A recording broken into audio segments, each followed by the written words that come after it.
네, 안녕하세요 여러분, 반갑습니다. 오늘 여러분들에게 슬기로운 고3 생활 그리고 EBSI 활용법이라는 주제로 특강을 하게 된 박소연입니다. 반갑습니다. 네. 저에 대해서 간단히 소개를 좀 해드리자면요.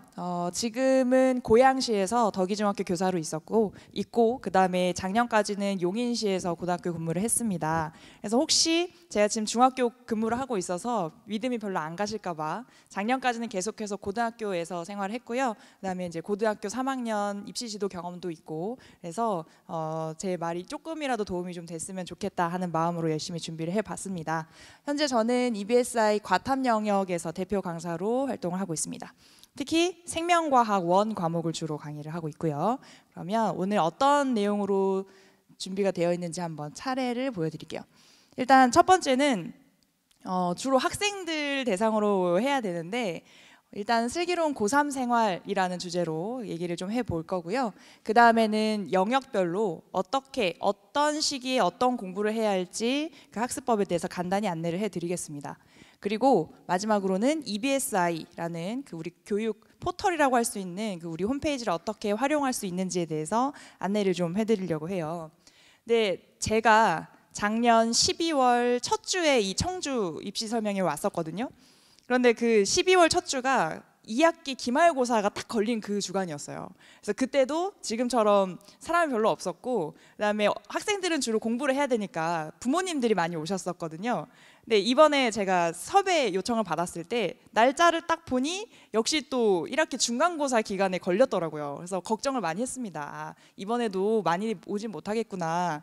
그랬는데 이제 비까지 오면서 많은 학생들이 참석을 못한 것 같은데 지금 온 학생들과 학부모님들이 조금이라도 정보를 더 얻어 가셨으면 좋겠고요. 일단 제가 강의를 할 때 좀 정보가 필요해서 어떤 학년인지에 대해서 조사를 좀 해보겠습니다. 그래서 학부모님들은 자녀의 학년에 손을 들어주시면 될 것 같고요. 일단 고1 현재 고1이다. 고1이 맞네요. 그다음에 고2, 그다음에 고3. 이거 굉장히 고른 비율로 있는데 주로 내용은 고3에 초점이 맞춰져 있으나 어차피 고1, 고2 학생들도 고3이 될 거잖아요. 그래서 우리는 앞으로 이렇게 공부를 해나가면 되겠다 이런 생각을 하시면 될 것 같아요. 그리고 부모님들은 열심히 잘 적어 가셔도 좋고요. 아니면 나중에 입시 설명회 영상이 또 올라올 거기 때문에 그런 내용들을 같이 보시면서 안내를 해주시면 좋을 것 같습니다. 시작을 해볼게요. 선생님의 경험을 말씀 많이 드릴 거예요, 아마 오늘은. 그래서 선생님도 고등학교 1학년, 2학년 때까지는 정말 공부하는 담을 쌓았었습니다. 그래서 친구들과 놀러 다니고 그때 선생님 야간 자율학습이 학교에서 의무였는데 너무 많이 튀다가 현행범으로 여러 차례 걸려가지고 저는 야자를 잘렸어요. 넌 하지 마라. 그래서 2학년 때까지 그런 생활을 하다가 3학년 올라가는 그 겨울방학 때부터 정신을 차렸습니다. 근데 사실 공부하는데 제일 중요한 건 이 동기부여거든요. 그거는 사람마다 다 방식이 달라서 아마 지금 어머님, 아버님들 우리 아들, 딸한테 어떻게 동기부여를 하면 좋을까 그걸 가장 고민하실 것 같은데 저의 경우에는 이거였어요. 내 친구들이 다 공부도 잘하고 착실한 친구들이라서 쟤네는 저렇게 공부를 하면 다 좋은 대학을 갈 것 같아. 근데 나는 이렇게 계속 있다가는 저 친구들과 나중에 많이 점차 격차가 벌어지겠구나. 그래서 나중에 대학교를 졸업하고 사회에 나가서 만나게 되면 저 친구들과 지금처럼 지내지 못할 것 같다는 그런 생각을 하게 됐습니다. 갑자기 위기감을 느낀 거죠. 그래서 그때부터 갑자기 정신을 차리고 공부를 시작하게 됐습니다. 그래서 일단 지금 중하위권의 학생들이 많이 앉아 있을 수도 있고 그래서 상위권도 있을 수 있겠지만 상위권 학생들도 알아서 잘 하니까요. 일단은 이 학생들에게 조언을 몇 가지 던져드리면서 시작하겠습니다. 첫 번째로 많이 하는 실수가 상위권 학생들이 하는 공부를 따라가는 경우가 많죠. 그래서 문제집도 공부 잘하는 애들이 푸는 거 막 찾아가지고 같이 따라서 사고 또는 인강을 듣더라도 상위권 학생들이 듣는 인강을 듣는 경우가 많아요. 그런데 우리가 그 인강도 선생님에 따라서 수준이 다 나눠져 있습니다. 그래서 이 하위권, 중하위권 학생들에게 정말 잘 쉽게 설명해서 던져주는 분들이 있고 아니면 정말 잘하는 상위권 학생들을 위해서 끊임없이 고난도 문제를 던져주는 선생님도 있거든요. 그러니까 일단 자기 수준을 잘 파악하고 수준에 맞는 공부를 해야 되는 거, 그 일단 중요한 내용이겠죠. 그 다음에 이것도 연결이 되는 내용인데 기출문제가 중요하다. 여러 번 반복해서 풀어봐야 된다. 우리가 평가원에서 내는 시험이기 때문에 거기에 스타일을 잘 파악해야 된다. 이런 내용들 많이 들었을 거예요, 아마. 그래서 기출문제를 3학년 들어가는 동시에 갑자기 진입해서 시작하는 친구들이 있습니다. 그런데 여러분들이 문제를 많이 풀어보시면 알겠지만 평가원에서 나오는 문제가 사실 우리가 경험할 수 있는 문제 중에 가장 고난도 문제들이에요. 정말 어렵습니다. 그래서 시간도 많이 걸리고, 그런데 여러분들이 처음에 시작하는 입장에서 그런 문제들을 접하게 되면 대부분의 경우는 자신감이 많이 깎여요. 정말.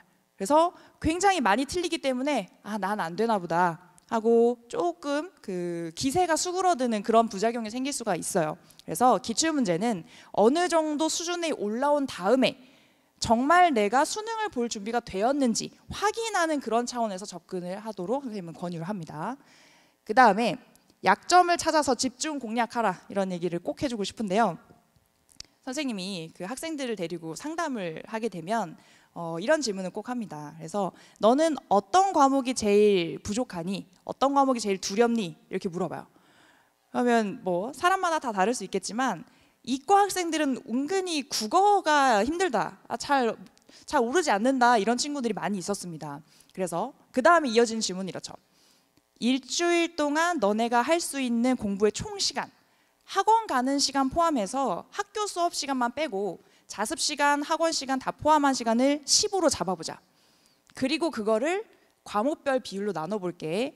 일단 너네 수학 공부하는 시간은 10 중에 얼마가 돼? 이렇게 물어보면 보통 대부분 문과든 이과든 5에서 7 정도를 수학에 투자해요. 그래서 저는 한 수학이 7 정도 되는 것 같습니다. 그럼 남은 과목들이 국어, 영어, 탐구 2과목, 굉장히 많은데 한국사도 있죠. 그런데 이제 이걸 쪼개야 되는 상황이에요. 그럼 나머지 3은 어떻게 되니? 한 1.5에서 2 정도 탐구하는 것 같아요. 그럼 이제 1이랑 1.5 정도 남았죠. 그럼 그거를 한국사, 영어, 국어를 쪼개서 합니다. 왜냐하면 학생들은 국어를 굉장히 만만하게 생각해요. 다 읽을 수는 있거든요. 해석은 돼. 답이 틀려서 그렇지.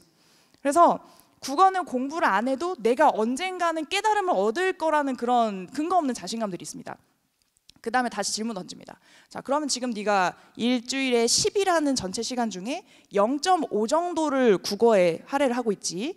근데 네가 제일 부족한 과목이 뭐라고? 그러면 이제 그때부터 얼굴이 붉어지죠. 분명히 조금 전에 자기가 국어가 부족하다고 했는데 국어 공부는 0.5를 하고 있거든요. 그럼 이제 이렇게 연결이 됩니다. 공부를 안 하니까 국어 성적이 안 나올 수밖에 없어. 대부분의 중하위권 학생들은 자기가 하고 싶은 공부는 일단 두려워요. 밀어놓습니다. 그래서 걔네들은 이렇게 포장을 해놓죠. 접근을 할 수 없는 존재. 그리고 자기가 하고 싶은 공부만 주구장창해요. 수학을 좋아하는 친구들은 3년 내내 수학 문제만 풉니다. 걔네 볼 때마다 수학 문제만 풀고 있거든요. 그러면서 영어 안 나와요, 국어 안 나와요, 이렇게 얘기를 해요. 그래서 일단 지금 학생들은 본인이 못하는 과목이 뭔지를 철저하게 분석을 하시고요. 그 다음에 똑같은 수학 과목에서도 분명 자기가 더 부족한 그런 파트가 있을 거예요. 국어에서도 역시 마찬가지. 그래서 이따가 영역별 학습법에서도 조금 얘기를 드리겠지만 그런 부분을 잘 체크하셔야 되고, 부모님들도 같이 앉아서 너가 부족한 과목이 어딘지를 한번 얘기해보자. 그 다음에 그 과목에 대해서 네가 어떻게 공부하고 있는지를 얘기 한번 해보자. 물론 이제 너무 이게 깊게 들어가면 학생들이 스트레스로 느낄 수 있으니까 그냥 가볍게, 그래서 그런 부분을 강조하시더라, 이렇게 해서 전달을 해주시면 좋을 것 같습니다. 그리고 많은 특히 하위권 학생들 같은 경우에는 워낙 공부를 한 경험이 없기 때문에 강의를 1시간 들으면 나 1시간 열심히 공부했다, 이렇게 뿌듯해하는 경우가 많아요. 그런데 여러분 다들 알고 계시죠? 강의는 거들 뿐. 그래서 내가 혼자 교재를 보고 그걸 습득하기가 쉽지 않기 때문에 선생님이 던져주는 흐름, 풀어주는 흐름에 따라서 한번 같이 읽어보는 그런 의미를 갖고 있는 게 강의입니다. 저도 강의를 하고 있지만 어떤 학생들이 저 수능 특강 생명과학원 하루에 한 강씩 들어서 뭐 2달 있다가 완강하려고요, 이러면 안 돼, 너무 무리. 그런 계획은 공부를 하는 게 아니다 라고 따끔하게 얘기를 해줍니다. 하루에 한 강 많지 않은 것 같죠? 그런데 일단 한 강을 듣는데 50분이 걸려요. 그러면 그 들은 강의에 대해서 복습하는 시간이 최소 2배가 필요합니다. 그러면 생명과학 1이라는 과목에만 하루에 3시간을 할애해야 되는 거죠, 매일매일. 근데 우리 수능 보는 과목이 한두 과목이 아니잖아요. 그래서 이렇게 무리하게 접근하지 말고 그 학생들은 보통 이렇죠. 그 2시간의 복습 시간을 카운트하지 않기 때문에 나 1시간이면 충분하게 될 것 같다. 근데 그게 아니고 복습이 반드시 필요하다라는 거 많이 알고 있지만 실천을 하지 않는 부분이니까, 그래서 학생들에게 이런 부분 강조를 하게 됩니다. 이렇게 해서 지금 조금 부족한 부분을 찾았다면 이제 이런 걸 바탕으로 학습 계획을 잘 세워봐야 되겠죠. 그래서 그 다음 내용은 그럼 구체적으로 어떻게 할 수 있겠느냐에 대해서 선생님의 경험을 바탕으로 말씀을 드릴게요. 일단 선생님도 공부를 안 하다가 시작했으니까 시간이 굉장히 부족했겠죠. 선생님은 고등학교 들어가서 수학 공부를 해본 적이 한 번도 없어요. 이과였는데. 그래서 3학년 올라가는 그 시점에 친구와 함께 이런 대화를 했습니다. 그 친구도 그 수학 성적이 조금 모자라서 저한테 이렇게 고민 상담하듯이 우리 수학 성적 안 나와서 어떡하지? 이제 고3 됐는데 선생님은 자신감이 있었어요. 나는 지금까지 안 했기 때문에 이 점수다. 나는 하면 될 것 같은데?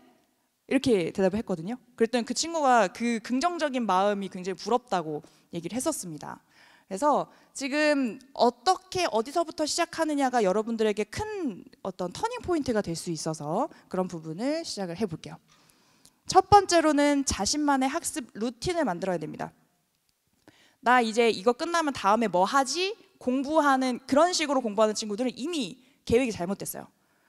그리고 연결해서 다음 것까지 계획을 세울 때는 무조건 수량화, 정량화 해야 됩니다. 선생님이 세웠던 계획의 예시를 한번 보여드릴게요. 실제로 저는 이렇게 작은 수첩을 하나 준비해서요, 이렇게 주머니에 들어가는 사이즈로 거기에 한 장에 하루씩의 계획을 세웠어요. 그게 보통 이런 양식이었거든요. 그래서 저는 보통은 학교에 등교할 때 등교길에 영어 듣기를 들었습니다. 그래서 등교 하굣길에 듣고 영어 듣기 공부는 더 그 이상은 하지 않았어요. 그리고 조회를 하기 전에 학교 등교하고 나면 한 10분 정도가 남더라고요. 그때는 화법과 작문, 그게 국어 영역에서 좀 쉬운 파트인데 감을 잃지 않기 위해, 그 다음에 보통 그 시간대가 국어 시험을 보는 시간대이기 때문에 저 화법과 작문을 꾸준히 그 시간 10분 동안 풀었습니다. 그래서 저는 조회 시간 전에 푸는 문제집이 따로 마련이 돼 있는 거예요, 책상 서랍에. 그럼 학교 가면 일단 그것 빼서 풀고 다시 이제 넣고 조회 듣고 하면 되는. 그런 다음에 조회가 끝났죠? 그럼 그 쉬는 시간에는 비문학, 국어의 비문학 지문 2개를 풀고 그 다음에 남는 시간에 오답 정리까지 하는 게 딱 10분 이렇게 해서 투자를 했습니다. 그리고 1교시 쉬는 시간엔 영어 독해 지문 2개 풀고 오답 정리에 단어 모르는 단어 체크한 거 단어자기 적는 것까지가 10분 동안 하는 일. 저기 보이세요? 2교시 쉬는 시간에 화장실 가는 시간입니다. 그러니까 화장실 가는 쉬는 시간이 따로 있어요. 물론 이렇게 많이 급하고 그러면 중간중간 갔다 올 수 있겠지만 보통의 쉬는 시간은 철저하게 관리를 한다는 거죠. 10분이라도. 그리고 나서 뭐 3교시 쉬는 시간, 그다음에 점심 시간은 좀 그 시간이 통이기 때문에 수학 문제 풀기가 좋은데요. 문제는 점심 시간이 좀 소란스럽죠. 학생들이 막 왔다 갔다 하기 때문에. 그래서 그때는 뭐 통으로 공부하기 좀 어렵고, 그래서 수학 문제 한두 문제씩 계속해서 풀거나 아니면 영어 단어를 외우거나 그런 식으로 시간의 어떤 특성에 맞게 그 공부를 배열을 했고요. 그 다음에 5교시 쉬는 시간, 6교시 쉬는 시간에 문학 지문을 하나씩 풀고 그 해설지 보면서 그 작품에 대한 해설 읽어보고 오답 정리하는 것까지. 그리고 나서 청소 시간에도 청소하면서 단어장 들고 있으면서 이제 공부하는 거죠. 청소를 하는 도중에 이렇게 해서 영어 단어 외우고. 우리 자습 시간이 굉장히 중요합니다. 그래서 통으로 쫙 길게 공부할 수 있는, 집중할 수 있는 시간이어서 그래서 저 시간에 보통 탐구 공부랑 부족한 수학 공부를 했던 것 같아요. 이런 식으로 계획을 짜는데, 일단 첫 번째 포인트는 그 시험 보는 시간대랑 좀 맞는 공부를 보통 이렇게 중간중간 집어넣고요. 그 다음에 보시면 우리가 예를 들어서 자습 첫 번째 시간에 수학 이렇게 적어놓거나, 그다음에 자습 두 번째 시간에 영어 이렇게 적어놓는 친구들 많아요. 근데 우리가 그렇게 적어놓으면 수학을 한 문제 풀든 10문제 풀든 한 거라고 봐야 되죠. 1시간 동안에 내가 수학 한 문제 풀었더라도 수학이라고 적어놨기 때문에 그거는 공부를 한 거라고 치는 경우가 많습니다. 그런데 만약에 그 시간에 수학 문제 20문항 이렇게 써놨다면 내가 만약에 열심히 풀었지만 15문제밖에 못 풀었다. 그럼 5문제의 그 남는 게 생기죠. 그거는 어떻게든 그 자투리 시간을 확보해서 그걸 해결해야 돼요. 이렇게 하면 조금 더 공부하는 양이 훨씬 늘어납니다. 그래서 무조건 수량화해야 되고 정량화해야 된다. 여기 저는 뭐 독해 지문 2개 이렇게 해서 꼭꼭 그 숫자를 적어놨거든요. 그 다음에 저기서도 뭐 생원 한 파트라고 돼 있지만 보통 자기 보는 문제집을 보면 여기서 여기까지 개념 공부랑 그다음에 문제랑 연결되어 있는 그 하나의 그 구간이 있을 거예요. 그래서 그거라는 어떤 정확한 양이 지정이 되어 있는 게 굉장히 중요합니다. 이렇게 해서 하루 동안 전체 100%를 완수할 수 있게 되면 공부에 대한 스트레스가 많이 없어져요.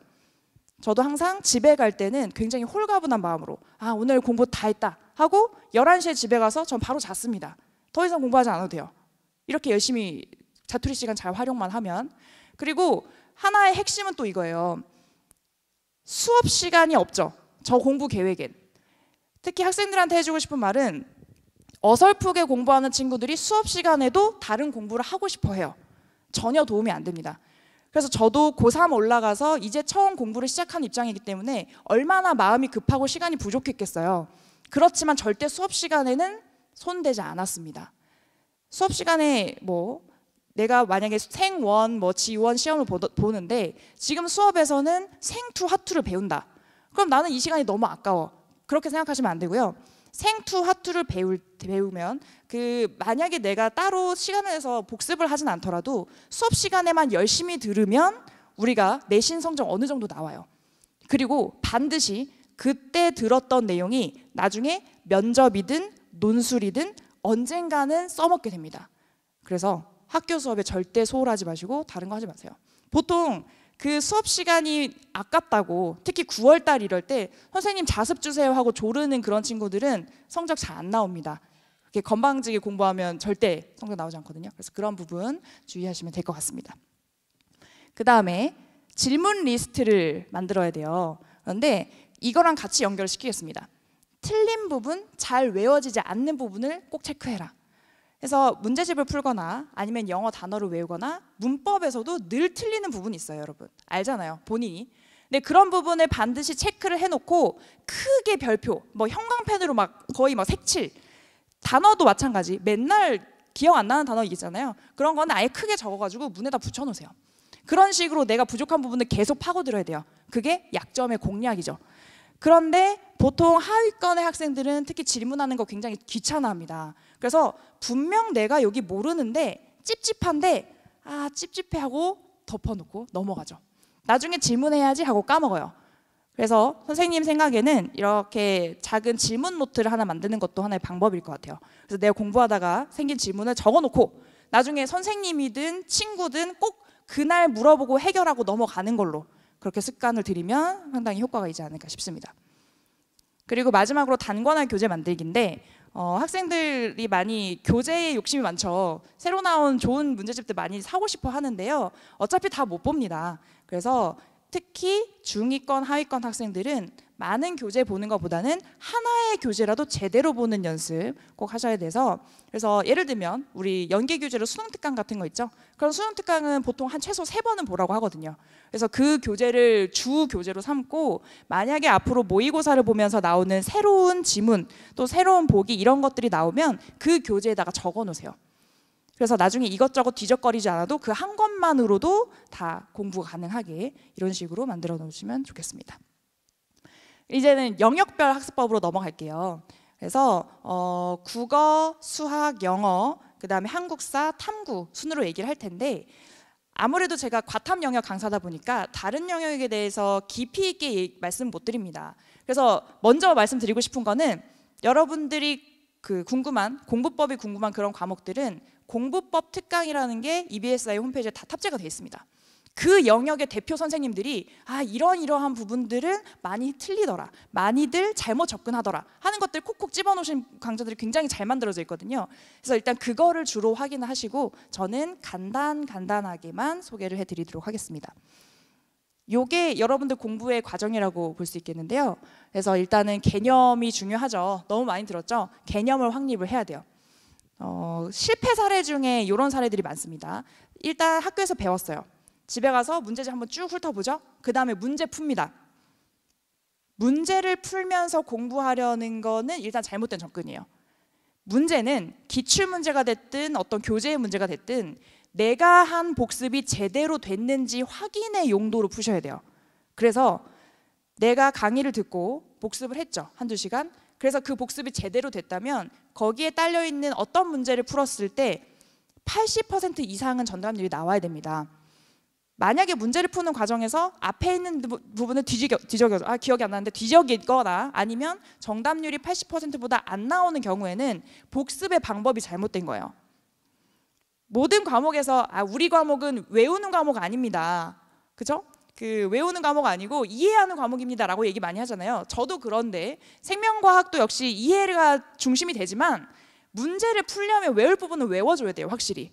안 외우면 못 푸는 문제도 분명히 있습니다. 그래서 그런 부분들까지 잘 챙겨서 공부를 해놓고 그 다음에 문제에 적용을 해봐야 된다. 그죠? 그렇게 돼 있고 그 다음에 마지막에 만약에 수능이 임박했다거나 하면 실전 대비로 시간 맞추는 연습 또는 고난도 문제 푸는 연습 더 많이 가면요. 우리 시험지가 공간이 굉장히 적어요. 그 여백에다 문제 푸는 연습 이런 것까지 마지막에 하게 되죠. 그래서 그게 실전 대비다. 그래서 이런 스텝으로 전체 영역에 대해서 얘기를 할 텐데 일단은 공부 시기를 4시기로 나눠서 얘기를 많이 하게 되겠습니다. 그래서 여기 보시면 일단 1시기는 겨울방학, 공부의 황금기. 지금 1, 2학년 학생들 잘 들으세요. 여러분들 2학년 마친 겨울방학이 앞으로의 굉장한 많은 방향을 좌우하게 됩니다. 그래서 그 시기에 특히 탐구 공부를 그 시기에 시작하지 않으면 1년 내내 허덕이다가 나중에는 결국은 좀 포기한 상태로 시험 보는 경우가 많아요. 그래서 저 1시기 절대 놓치시면 안 됩니다. 지금 3학년 학생들은 어쩔 수 없지만 이미 지나갔기 때문에 그래서 1, 2학년 학생들 그 다음에 2시기가 요 시기인데 3월에서 6월 모의평가 볼 때까지 지금이죠. 그렇죠? 4월이니까. 그래서 요 시기에 대해서 좀 얘기를 많이 해드릴게요. 일단 지금 4월 중순인데요. 4월 말에 중간고사가 있습니다. 3학년 1학기 중간고사 점수가 굉장히 중요하기 때문에 3학년 친구들도 요 시기에는 수능 공부하기가 어려워요. 그래서 내신 공부에 집중하고 있죠. 그래서 4월 말에 시험을 딱 끝내고 나면 5월이 찾아오죠. 5월 어때요? 날씨도 너무 좋고 햇살이 막 너 청춘인데 이러 뭐 하고 있어? 하는 이렇게 속삭이는 것처럼 나한테 계속 귓속말을 하고요. 그다음에 졸려요. 더워지니까. 그리고 막 체육대회, 뭐 무슨 행사. 밖에서는 막 1, 2학년 학생들 막 깨르르 하면서 막 돌아다니고 있는데 나는 여기서 이게 뭐 하는 짓인가? 막 이런 생각이 듭니다. 그러면서 굉장히 많이 풀어지는 시기. 그 시기가 5월이에요. 그래서 저 마의 5월을 잘 넘겨야 됩니다. 얼마 남지 않았어요. 지금 3학년 학생들. 그래서 5월 지나고 나면 바로 6월 모평이죠. 이번에 6월 1일인 것 같던데 시작하자마자 모평 아주 중요한 시험 평가원에서 치르는 시험이 바로 있습니다. 그래서 그 마의 5월에 뭘 해야 되겠어요? 여러분들의 약점 과목을 그 5월에 마스터해야 돼요. 그죠? 그러고 나면 6월 모의평가에서 점수가 확 뜁니다. 그때 한번 정점을 찍고 자신감을 얻어놓으면 그 이후가 수월해요. 자신감이 무엇보다 중요합니다. 그래서 저 시기, 이 시기 지금 그다음에 보통 6월 모평 끝나고 9월 모평 전까지 3시기로 잡는데 어차피 6월 모평 끝나면 6월 말이나 7월 초에 기말고사가 있죠. 그래서 그 기말고사 준비하느라 수능 준비 좀 잘 못하게 되기 때문에 일단 그냥 7월부터로 잡았습니다. 7월부터 9월까지 사이에 뭐가 있어요? 무슨 방학? 여름방학 있죠? 그렇죠? 그래서 맘 놓고 공부할 수 있는 최적의 시기가 찾아옵니다. 그래서 이때 많이 지치고 힘들고 그러니까요. 그 부모님들은 그때 몸에 좋은 거 많이 먹이시고요. 특히 5월 달에도. 그래서 이렇게 그때는 이렇게 기분을 좋게 이렇게 북돋워 주시는 게 굉장히 중요해요. 학생들 많이 힘들거든요. 그래서 그 시기를 잘 활용을 해야 되고 이때 껑충 뛰어오르는 학생들 많이 생기죠. 그때 공부에 재미를 붙여가지고 나 방향을 알겠어. 그래서 많이 뒤집히게 됩니다. 그리고 나서 9월 모평을 보게 되죠. 그 사이에는 우리가 공부도 열심히 할 수 있지만 수시 지원하는 시기가 들어가 있어요. 여름방학 때부터 담임선생님이랑 막 상담 많이 하고 그 다음에 학생부 종합 쓰는 친구들은 자소서 써야 되죠. 자소서 막 머리를 쥐어짜면서 이게 소설인지 아니면 나를 소개하는 글인지 잘 모르겠는 그런 글들을 많이 쓰는데, 그러면서 공부 병행 강의가 생각보다 쉽지가 않으니까 그때 스트레스 받지 않도록 학생들이 시간 배분을 잘 하셔야 돼요. 아무리 내가 자소서를 써야 되지만 막 이틀 3일을 그냥 그 글 쓰는 거에만 매진을 하면 나중에는 글도 안 나오고 나 수능 공부해야 되는데 마음도 급하고 하니까, 오전에는 뭐 수능 공부, 오후에 어떤 시간대는 자소서 쓰기, 뭐 이런 식으로 배분을 하는 것도 하나의 방법이 되겠죠. 그래서 저 시기를 더 잘 보시고, 9월 모평 점수가 가채점 결과가 딱 나오면 그거 가지고 수능이나 정시나 이런 거에 방향을 잡게 됩니다. 그러니까 9월 모평 전에는 무슨 일이 있어도 한 번은 다 개념을 잘 정리해서 어떤 수준으로 만들어 놔야 되겠죠. 그리고 나면 10월부터 수능까지 얼마 시간이 길지 않고요. 저 때쯤 되면 많이들 마음이 급해서 막 뭘 새로운 걸 시도를 하려고 하는데 정리하는 시기예요. 그래서 시간 단축하는 연습, 그다음에 내가 부족했던 부분 제대로 채워졌는지 그런 거 측정하는 그런 시기로 보시면 됩니다. 그래서 앞으로 뭐 국어, 수학 이렇게 얘기를 할 때 저 시기를 잘 기억해 두시고, 아, 저 때는 저런 이벤트가 있지, 이렇게 보시면 될 것 같아요. 국어입니다. 국어는 보통 과목을 저렇게 구분하죠.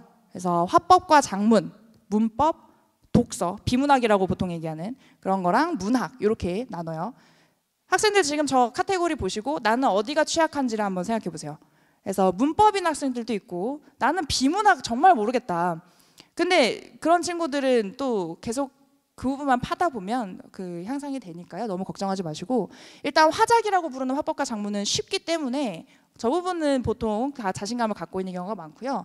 그다음에 문법도 영어 문법이든 국어 문법이든 굉장히 단기간에 잡아낼 수 있습니다. 나오는 내용이 뻔하거든요. 그래서 많이 변형이 되는 것 같아도 그 기본 원리에서 조금씩 그 소재만 바뀌는 거기 때문에 그렇게 보시면 될 것 같고, 그다음에 비문학 같은 경우 국어에서 변별은 요즘 비문학이 하고 있죠. 그래서 지난 수능에서 그런 경제 문제라든지 아주 어렵게 나오고 있어서 이 비문학에 대한 연습 많이 하셔야 됩니다. 그러니까 그 비문학을 잘 풀어내려면 우리가 평소에 다른 여러 가지 분야에 좀 관심이 있는 학생들이 유리해요. 그래서 지금까지는 없었다 하더라도 지금부터 좀 관심을 가져봐야 되겠죠. 그리고 마지막으로 문학인데, 문학은 EBS 체감 연계율이 가장 높은 그런 파트입니다.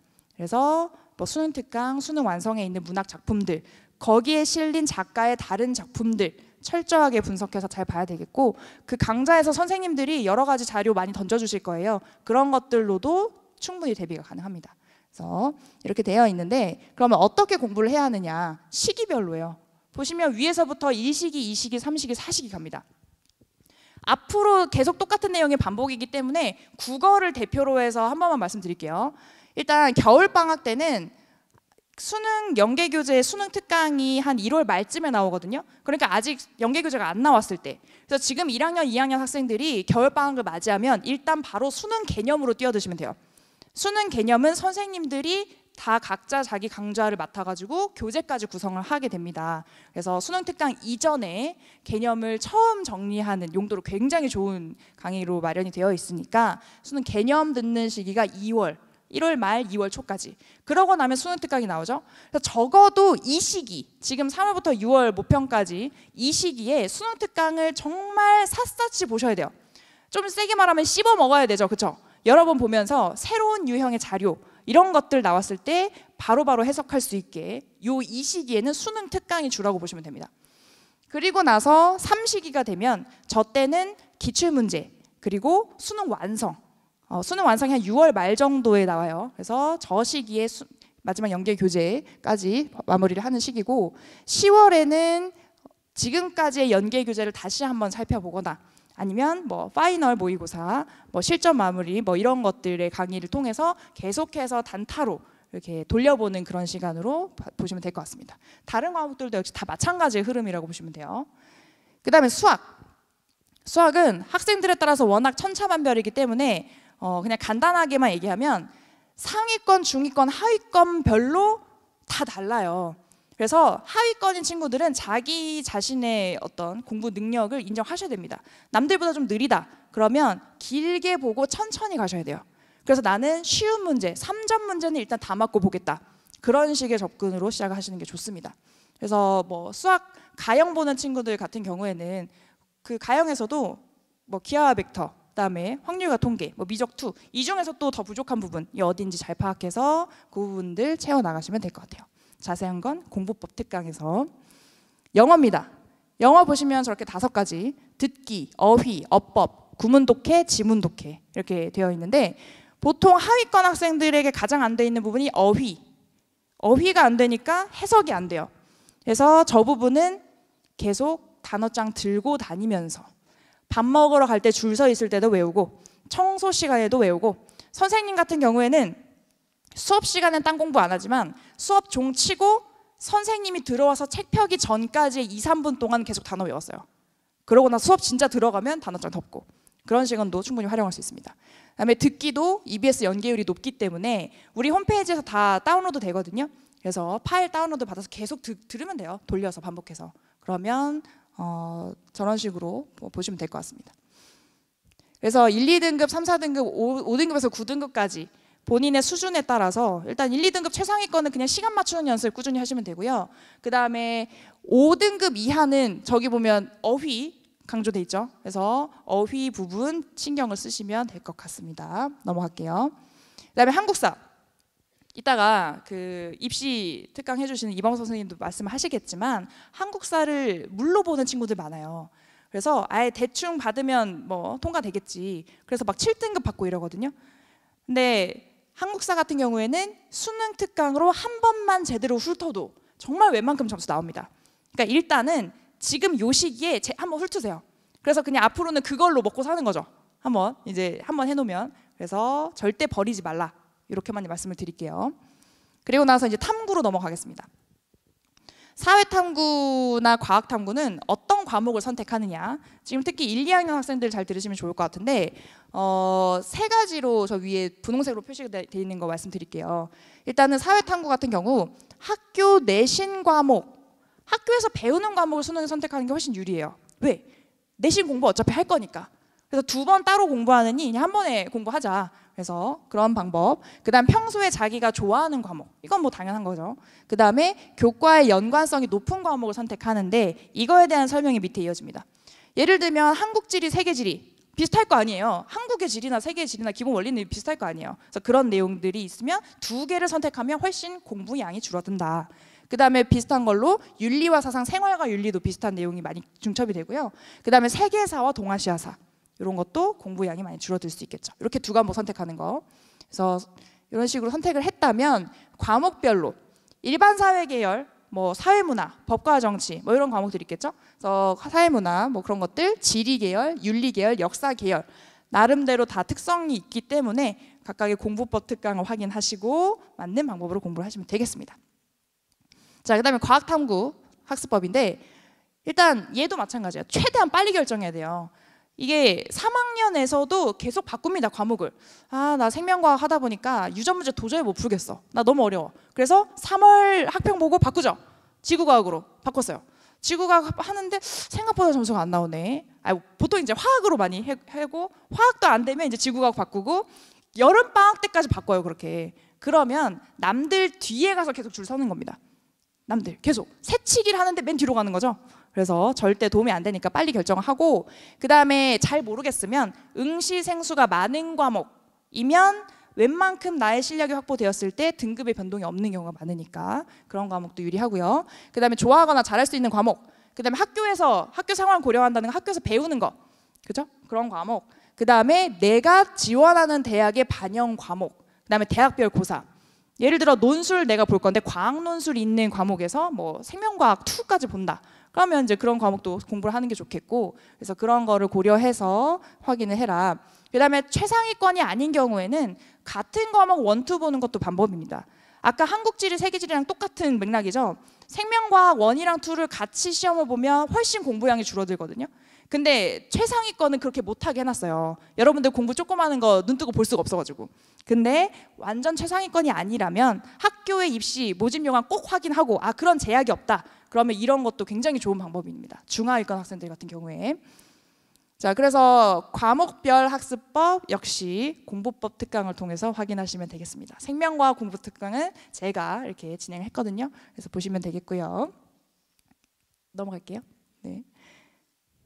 자, 이제는 그 EBS 그 홈페이지 활용법에 대해서 얘기를 해드릴게요. 지금 이게 제가 EBS에 들어가서 커리큘럼이 안내되어 있는 거, 고1 거를 캡처해서 따온 건데, 고1의 경우에는 위에 잘 안 보이시겠지만 나중에 홈페이지 한번 뒤져보시면 내신 준비가 줍니다. 그래서 저기 제일 많이 있는 게 내신, 진도에 맞게 있는 그런 국영수, 탐구 다 있거든요. 특히 이번에 고등학교 1학년 학생들 그 통합으로 바뀌었잖아요. 그래서 그런 거에 대한 정보가 다들 없기 때문에 일단 EBS를 학교 선생님들도 많이 활용을 해서 참고를 하실 거예요. 그러니까 같이 보면 그죠? 선생님들의 그런 어떤 흐름을 볼 수가 있을 것 같고요. 여기는 아무래도 기출 분석은 적습니다. 1학년이다 보니까. 그래서 2학년으로 넘어가 볼게요. 큰 흐름 똑같아요. 내신이 주예요. 내신 아직은 정시 아니죠? 그런데 기출 분석 특강이 하나 더 늘었다거나 아니면 여기 이제 단기 특강에 뭐 그 탐구 선택 특강, 뭐 가이드 이런 것들이 들어가 있는 거 볼 수가 있고요. 그 다음에 고3 커리큘럼은 수능이 주죠. 그래서 수능 기초, 뭐 기출 문제에서 그런 부분으로 구성이 조금씩 달라진다는 거 보시면 되겠습니다.